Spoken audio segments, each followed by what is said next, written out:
Okay, so today's video is going to be a follow-up to a video that we did last year on compression fittings.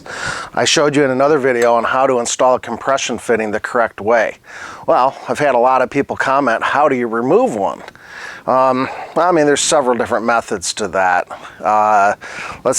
We're in a static shop environment here right now, so it's going to be a little bit hard to show you some scenarios. But if you will, pretend this is a shutoff valve right here that you'll find underneath almost every single bathroom sink, every single kitchen sink. You'll find them usually to the left and down towards the floor behind a toilet. This is the water shutoff valves right here. So you usually have a supply line here going to the faucet or to the toilet or whatever.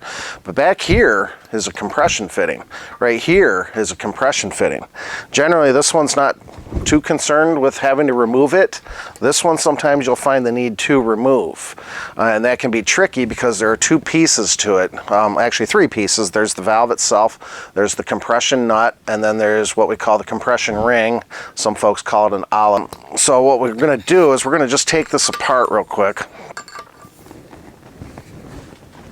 Okay, so you can see it was tight. What I'm going to do, of course, always make sure your water is off first. Well, I should have told you that to begin with, but your water should always be turned off to the building, to the structure. Should be completely off and drained, so you don't have any pressure on that. So anyways, you get to that point and you take this apart, and if you look, there's that compression nut and there's that olive that's on there. All right, so imagine, if you will, the wall is right here. Okay, so a lot of times on the toilet, there's not going to be a whole lot of room right here to get a cutter in here, and even if you are able to cut this and remove this, well, there's not hardly any pipe left to actually reuse. However, there's a way out of that predicament, and that is going to be using a compression fitting removal tool like this. We'll put a link in the description where you can purchase one of these also. So the way that this works is basically, it's a pulling tool. Yeah, that's why it's got these two, things right here, and then this is an adapter actually that will actually kind of go over here and go on the inside of the pipe. All right, so then this goes on here like this. You actually have to give yourself plenty of slack on this. So what I'm going to try to do here, let me turn it so you can see it a little bit better. So I'm going to adjust this out. So again, this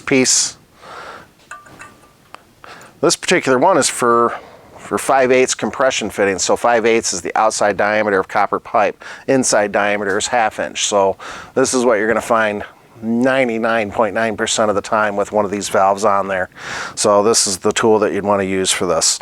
So anyways, like I said, this little piece goes in here. That's like the adapter. Okay, then this is going to go in here. And then what we're going to do is we're going to get it to the point where we can actually close these two jaws right here. So I'm just opening it, making it bigger right now so that we can actually get that behind there. And then I'm going to hold these in place, and I'm going to begin tightening this. And you're going to see it's going to begin pulling this off of here.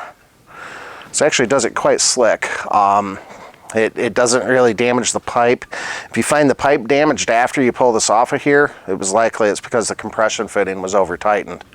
A lot of people misunderstood me in my compression fitting video about, they felt like I taught you to over tighten things, and it's like, well, that wasn't the goal. So, all right, so it looks like I still need to go a little bit more. It's a little bit of an awkward tool to use, but it does work. It just takes a little bit of time and patience. So sometimes you have to kind of reconnect it, and we're going to go ahead and continue tightening this down until there. See, there it goes. It's off of there. And we're going to go ahead and just pull this off of here so that you can see there is that compression ring and that compression nut. We've now taken it off of here. So at this point, you can go ahead and install a new valve on here or a new fitting, whatever it is you're trying to accomplish. They do make these for different sizes. There may even be some out there that are made for multiple sizes. Again, I will put a link in the description to purchase this tool so that if you ever run into it. Also worth mentioning, I'll see if I can find you guys a link to buy one of these too, but this is actually a compression fitting tool right here for tightening down compression fittings. I don't think I ever talked about it in my last video, but now if you want to get this ring off here, the best thing I found to do is actually take a pair of tongue and groove pliers, channel locks, find a nice little surface, and then just kind of do that right there. when you can get that ring back off of here. And I'll just show you real quick. You can actually go ahead and, in most cases, reuse this as long as it's not distorted, bent, or anything like that. But we can go ahead and we can put this back on here like this. And as you can see, we're back in business again with putting a new valve on there. And then what's cool about this tool is that actually there's two pieces to it. It actually is threaded together like this, so it doesn't come apart. And I can take it apart, I can hold back right here. I can use this one to actually begin tightening that down. Let's go ahead and do it all by hand. And then we're gonna go like that. Now, like I told you in the first video on compression fittings, I always like to use a little bit of pipe thread compound on these threads just so you don't get a binding effect. This is a great example of that.